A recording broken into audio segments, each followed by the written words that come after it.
पाकिस्तानी फ़ज़ाई हुदूद की बंदिश भारतीय एयरलाइंस के लिए महंगी पड़ने लगी। पाकिस्तानी फ़ज़ाई हुदूद की बंदिश के बायस भारतीय एयरलाइंस को परवाज़ों के रुख मोड़ना पड़ गए। भारत जाने वाली तवील दौरानिये की परवाज़ों की दीगर मुल्कों में लैंडिंग हो रही है। भारतीय तैयारों के लिए पाकिस्तान की फ़ज़ाई हुदूद गुज़िश्ता शाम 6 बजे बंद की गई, जिसके बाद शारजा से अमृतसर के लिए परवाज़ का रुख तुर्बत में दाखिले से कबल मोड़ दिया गया। भारतीय एयरलाइन के तैयारे की खलीज ओमान से गुजर कर इजाफी फ्यूल के लिए अहमदाबाद में लैंडिंग हुई। इसी तरह टोरंटो से भारतीय एयरलाइन की परवाज़ ने रीफ्यूलिंग के लिए कोपनहेगन में लैंडिंग की। पेरिस से दिल्ली की परवाज़ की रीफ्यूलिंग के लिए अबूधाबी में लैंडिंग हुई। लंदन से भारतीय एयरलाइन की परवाज़ AI-162 की भी अबूधाबी में लैंडिंग करना पड़ी।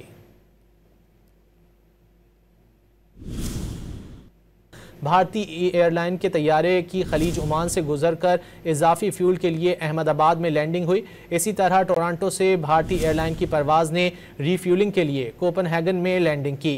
पेरिस से दिल्ली की परवाज़ की रीफ्यूलिंग के लिए अबूधाबी में लैंडिंग हुई। लंदन से भारतीय एयरलाइन की परवाज़ AI-162 की भी अबूधाबी में लैंडिंग करना पड़ी।